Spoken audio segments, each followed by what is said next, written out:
So I'm going to go ahead and normal cast Winjin. Winjin effect, no response, great. I'm going to declare Flammoth for no particular reason.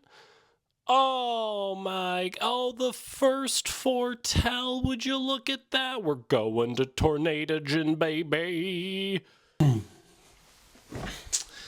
After multiple months of unpringling cards and letting them re-pringle, testing various methods, 100 holos plus subjected to testing, it's finally time to unveil the master guide to unpringling your Elestrals cards. This video is going to be a complete info dump on everything you need to know about the curling of cards and the various methods to undo them based on the results I got in testing. As such, there will be a lot of content in this video that you may or may not care about. There'll be timestamps below for you to jump around to the most relevant bits. This video will cover, in order, why Pringling happens, why it matters, the various methods popularly used in the community for unpringling cards, and the various results I got, and finally, my conclusions and personal recommendations and what I will be doing for my own collection. Without further ado, let's discover the source of the curling scourge. To understand pringling, you only need to understand two concepts: sponges and racetracks. When a sponge dries out, it gets smaller. When a sponge gets wet, it gets bigger. When you're racing on a racetrack, you want to race on the inner circle because the inner circle is a shorter distance than the outer circle, which is why if you've ever watched track and field and wondered why people don't start at the same position, it's to make sure they're running the same length. But if you're in a race car, you have no such thing, so you just go on the inner circle.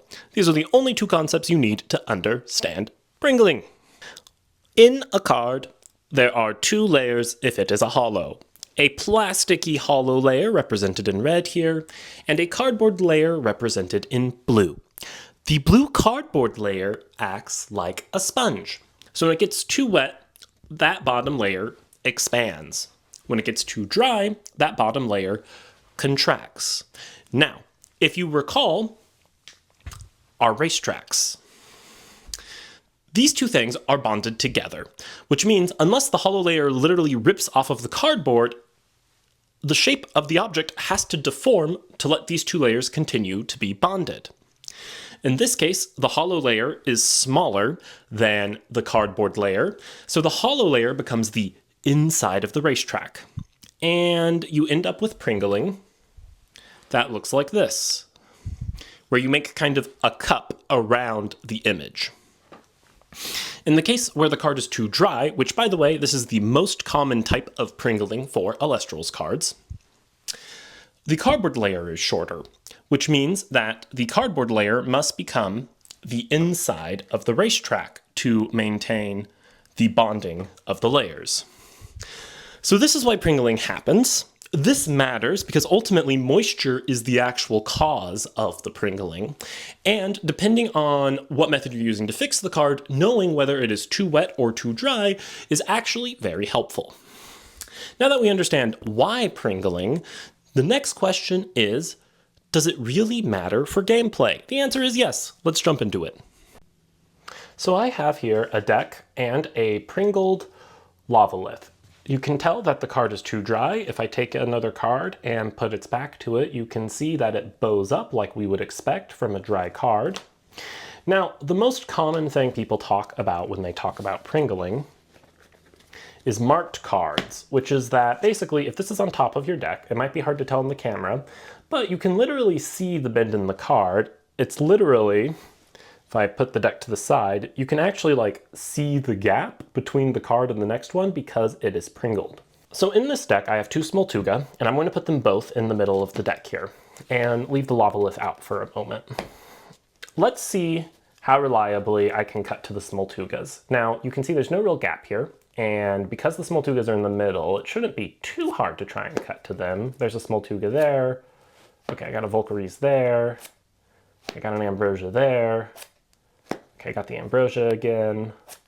Okay, got the Smoltuga again. So you can see, knowing that the cards are exactly in the middle, being able to cut to them is kind of like semi-doable. I can do it, you know, maybe like a third of the tries. Now let's go ahead and find those Smoltugas again. There they are. And let's stick the Lavalith in the middle. And now, this might be hard to see on the camera, but in the middle of the deck there, you can literally see a gap where the Lavalith is.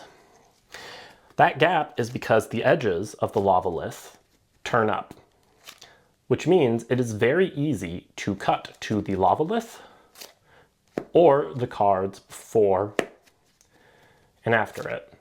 You can see there that basically I am able to, with high consistency, cut to either the Lavalith or the card before and after it because of that little gap it creates in the deck.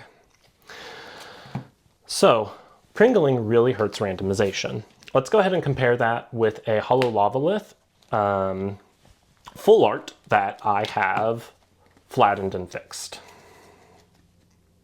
Let's try and cut to the center here.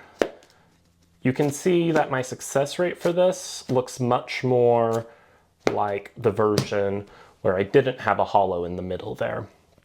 So Pringling really hurts randomization, which is a super big problem for tournaments. You can kind of strategically stack your deck with holos that are curled to try and get to the cards you want more consistently. So that is the other half of the marked card problem that isn't talked about as much. Now that we understand why it happens and how it impacts gameplay, let's see how we fix it like I did for this Lavalith I showed here. The very first method, which we're only going to talk about for a minute because I don't think it really works, is physical force. Physical force is one of the most common recommendations people give, which most commonly comes in the form of stick it under a book and a heavy object for a week or so, and it will help flatten it out. The idea here is you're effectively bending the card back into the right shape, stretching out the cardboard or the holo layer depending on which way it needs to go. Now, I have here a special 3D printed card press, which can do the physical force work much faster. We do need some extra cards, so we're going to slide the same curled Lavalith in here, and we will see if we can squish it back into shape with brute force. Let's go ahead and put these in here. Twirl this down, and we will let it sit in there for a little while. All right, that all looks nice and flat now. Let's let it sit for a minute and then take a look. Okay, we've come back after a little break here. Let's go ahead and release the pressure and see what we got under the press. So we have our Lavalith here. Let's go ahead and get another card with it and see how that curve looks. Still pretty curvy, maybe a little less curvy when we looked at it earlier.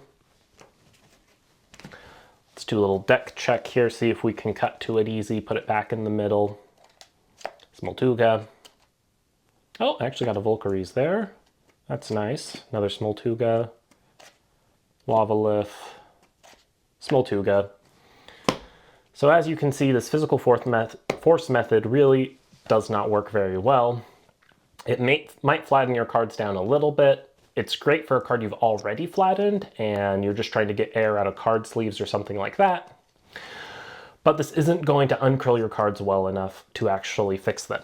Now there's kind of a second level of physical force where you like reverse bend it against a surface to basically put a counterfold in it. Look, I'm just going to say I don't think physically doing more damage to the card to try to unbend a moisture problem is a good method. This physical force thing just really doesn't work, and we're going to spend the rest of the video talking about better methods. Another method with a decent level of popularity is the close iron method. Basically, you heat this thing up and you just smash the card down with some heat. It's kind of like a relative to the physical force method, but spicy. Now, this will get your card flat. I don't recommend it, though. It has consistency issues. I did this to a handful of holos to try and get a feel for it, and it took some trial and error. Unless you have a ton of holos you're willing to kind of mess with, this is kind of a risky thing to work with.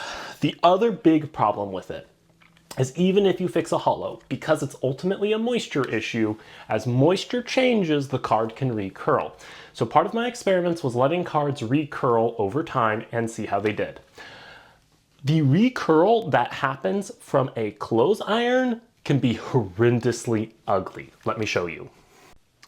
Here is a Bronto Glow that I originally flattened out with a clothes iron. It was very flat when it was done, but the recurl here is horrendously ugly. Let's get down here so you can see. If you look at this edge here, this edge is like touching the table, this edge is not. Turn it to the side, this edge is touching the table, this edge is not. Turn it to the side again, this edge is touching the table, this edge is not. Touching the table, this edge is not. This Pringle, instead of being a consistent bend, is more like a really strange warp where the card is now at different levels of Pringledness at different locations on it. And refixing a card once it turns this way is difficult. I tried to reflatten this card and I think it is literally trash now. I cannot, using any of the other methods, get this thing to be even again. This seems to be a permanent damage to the card. Now let me be clear. This did not happen to every single card I ironed. I did about 5 of them and immediately stopped trying more once I saw this. This is why I stopped. This card, when I was done ironing it, seemed perfectly flat. It was not until it started to recurl that this horrible thing showed its face. Which means if you're using an iron to flatten your cards, you will not know whether or not the card is totally messed up until it is far too late. I just don't think that this method is reliable enough or consistent enough to recommend en masse. I know people have had success with it. If you've mastered how to iron cards, good on you. I'm sure it will keep working for you. If you're trying to learn how to unpringle cards, this is not a method I recommend. There's just too many things that seem like it can go wrong with this method. Now, let's talk about the first method I actually do recommend. This method is moisture fixing. Moisture is what got the card into the shape it was, so moisture can also get it out. If you skipped the part of the video explaining how to determine the type of pringling you have and why pringling happens, you'll need to review that because you need to understand what type of moisture problem your card has to be able to use this method. If your card is too wet, you have the easiest problem to fix. You simply need to buy some desiccant, put the cards in a Tupperware sealed up with the desiccant, and the extra moisture will get sucked out by the desiccant and they should go flat again. That is the super easy way.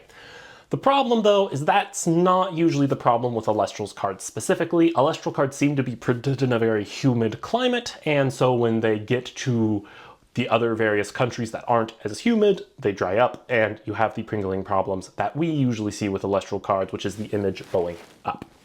So if your card is too dry, you actually need to put moisture back into it to fix it. I think the most reliable way to do that is with a humidor. Now, while you don't have to use an actual humidor, I like a humidor because it makes the process much more consistent. You can do this whole thing just with having a Tupperware and some moist paper towels. But the humidor brings consistency to the process, which I really enjoy. You have this nice window to look into it and see what's happening. My humidor has a humidity sensor here, which is the part that makes this more consistent. I haven't used this in a little bit, so it's dried back out. You can see here. But what I have found is to get the cards to unpringle reliably, I want to get this meter into the green here around the number 70. My humidor comes with this nice little thing I can fill with water and a nice little separator to prevent the water from leaking to this into the things inside. So I'll fill this up with water and let it get to the desired level on the temperature sensor here, the humidity sensor here. Again, you can do this with a Tupperware and a paper towel if that is more easily available to you. But for the, I think 15 bucks I paid for this, maybe it was 20, I think it was well worth the while. This thing can fit 6 cards in it. You want the cards not to be stacked on top of each other, and if you want it to work fast, you want the back up so the cardboard is the most exposed and can absorb moisture the fastest. I find that it takes about 4 hours to unpringle a card in this thing. If you're going to leave this overnight, you can leave it face up. It will make the process work slower, and then you don't have to worry about it getting too wet. A card actually can get too wet in here. And that's actually okay because you just have to let it dry out a little bit. My full preferred method for doing this is to actually leave these in here to the point that they start slightly bending the opposite direction, as in they become a little too wet. I'll then take them out of the box. I'll let them dry for an afternoon and they'll end up perfectly flat. Once they're at that perfectly flat level, I'll go ahead and put it in a card sleeve. Let's go ahead and show some results here. After doing this to a number of cards, I let them sit both raw, in a single card sleeve, and in a double card sleeve out in my garage, which seems to have a habit of pringling cards very fast. So let's take a look at those results. All right, here I have 4 cards, a card that's never been fixed, a card that was fixed and left raw, a card that was fixed and left in a single sleeve, and a card that was fixed and left in a double sleeve. If we look at the edge here for the pringling, we can see a massive Pringle on this raw card. All of these cards were about equally Pringled when I started the process. We can see here the raw card has re-Pringled. This is after, well, 2 months now. The original test was about 1 month long. After 2 months, it's this level of Pringle. But in the month following the initial re-Pringle, it hasn't Pringled further. So it's kind of seems to have reset at a less Pringled level than it originally was. The single-sleeved card has re-Pringled slightly, but not as badly as the raw card here. You would have to probably do a little more fixing to this to get it tournament ready, but it is pretty decent there. And this double-sleeved card has not re-Pringled at all. It is still entirely flat, and you could shove it in a deck, no problem today. And it's been 2 months here. Moisture fixing is actually what I did for the deck I brought to Dallas, and I had no issues, so it definitely works. I do just recommend that you store the cards double-sleeved to make sure that they're going to stay flat for as long as possible. Really seal in that level of moisture that you want there. A bit of a hack you can use for moisture fixing is you can buy these special packets that are humidity controllers. They'll either add or remove humidity to get to the specified percent. I found 58% worked the best for Elestral cards. I tried 58 and I think 64 is the other option. So you can actually just shove one of these in a Tupperware with the card. The problem with these is it is very slow. It took about a week to unpringle a single card with one of these in a Tupperware.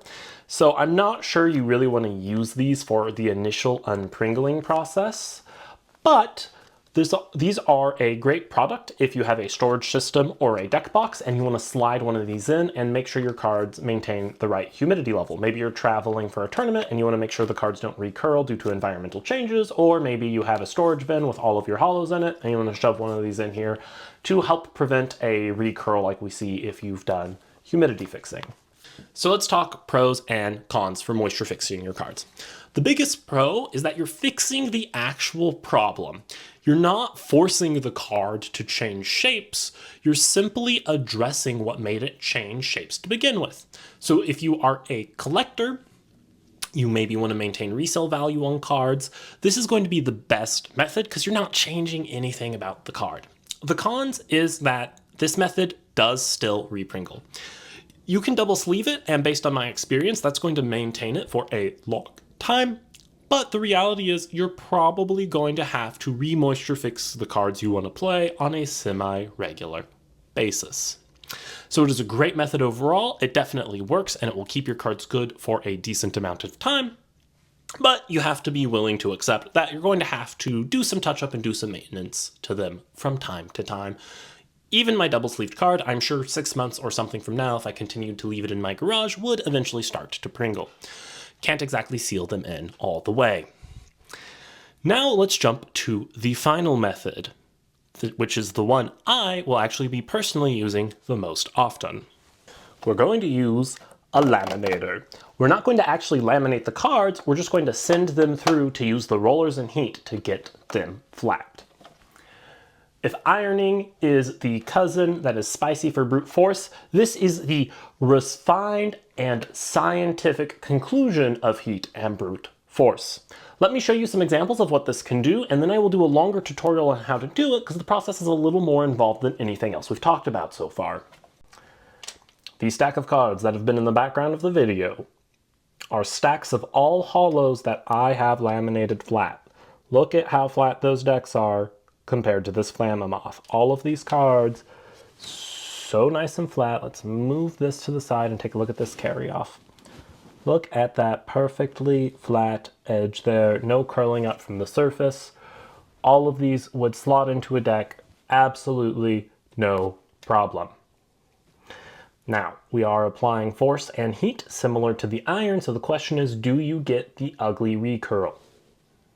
Here is a recurled phosphocell. It has a very mild curl, one that, based on my testing, actually doesn't really even affect the cutting of the deck. If I put it in a sleeve, the card goes flat enough that I can't tell the difference. But out of a sleeve, you can see that it kind of curls up in a U shape at the edges, but it is a consistent curl up, unlike what can happen with the ironing method. You can fix this either by re-putting it through the laminator, or you can actually moisture fix this at this point if you want. You can add a little bit of humidity to this to send it in the opposite direction, and it will be fantastic. It will be totally flat again if you want to do a little maintenance to it. But again, the recurl is so minor that once you put it in a sleeve, you actually can't tell. So unlike the curling method, and I have done this to like 100 plus holos at this point, there doesn't seem to be any horrible recurl, and these cards seem to stay, even raw, really flat for a long time. Now, this method is not 100% risk-free. The way that phosphocell was curling up at the top and bottom, if you overheat a card through the laminator, it's going to immediately turn into like a half circle that curls up that way. Now, the good news is that's actually fixable for the most part based on my experience. If I send the card back through the laminator, I can get it pretty much flat again. Flat enough that a double-sleeved setup is going to hold it flat enough to not be able to be detected during tournament play.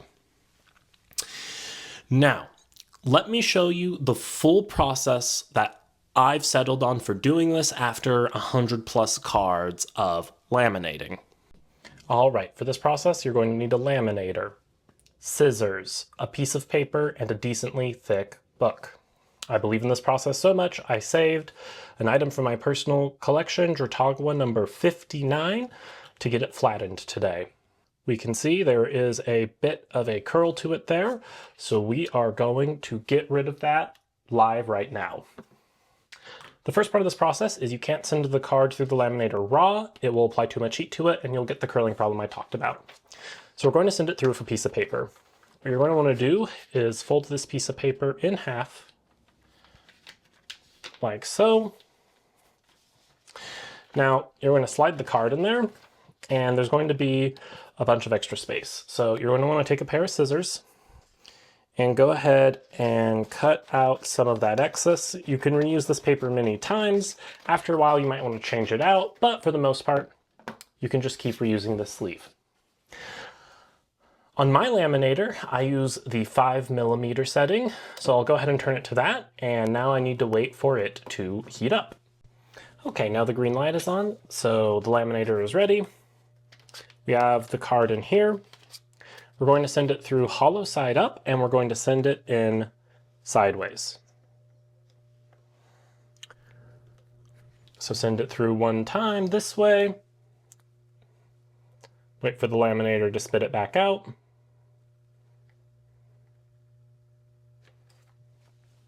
Send it through one more time this way.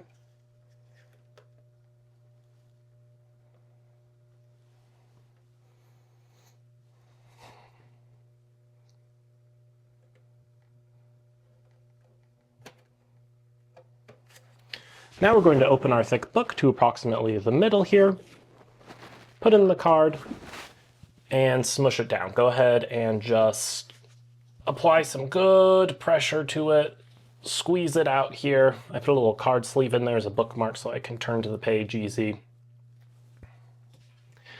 Do that for about 10 seconds. Then you can open the book back up. Grab out your card. And you're going to have a nice, flat holo there. Like I alluded to earlier, this method is not actually risk-free. Let's go ahead and send a Flamamoth through this raw.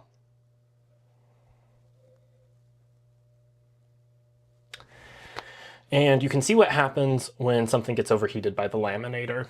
Thank you for the example Flamamoth for your sacrifices for this video.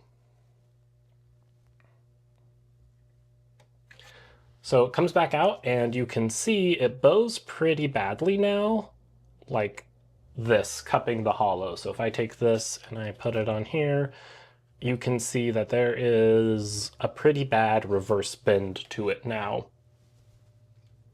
The good news is that it's not really permanent damage. If I take this and now do it using the method,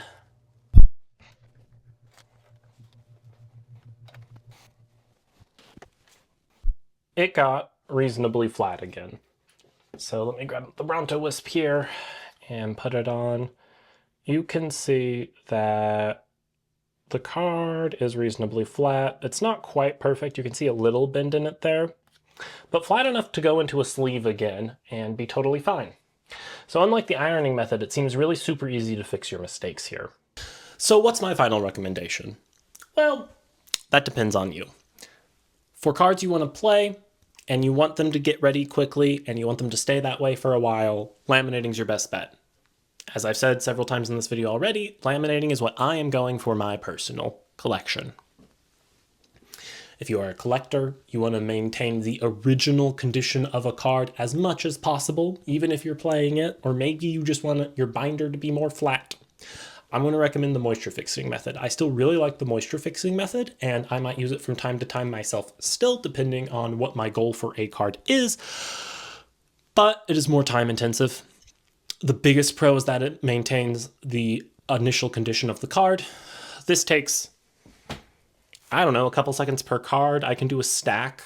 I can do like a whole deck of holos in under an hour in this laminator. When you get better at it, a piece of paper is wide enough to actually put 2 cards in it at a time. So once you're comfortable, you can actually run 2 cards through this thing at a time. Even though you can do 6 cards in the humidor, we're talking about multiple hours for a set of 6 cards. It's going to take you multiple days to work your way through a deck, for example. You have 2 really good methods. I think you have all the information to make the right choice for yourself. I hope this helps get your absolutely beautiful Elestrals holos into playable condition so you can enjoy them in some locals, some premieres, and all the other wonderful places you want to take your cards. I'll try to put links to the exact products I used in the description down below to take some of the guesswork out if you don't want to try and find locally. Some of the stuff on Amazon is more expensive than if you can find it at a Walmart or something like that. But if you want to take out guesswork and use exactly what I'm using, I'll do my best to make all those available to you. Obviously, card stock changes as Elestrals continues to update its process. As new sets come out, I will retest both laminating and moisture fixing and leave a pinned comment with any relevant information if something changes from set to set. I doubt I'll have to update this video, but I'll just give you a heads up that I have confirmed these methods continue to work on future sets. I hope this video was super helpful to you. Happy casting, and I hope to see you around soon.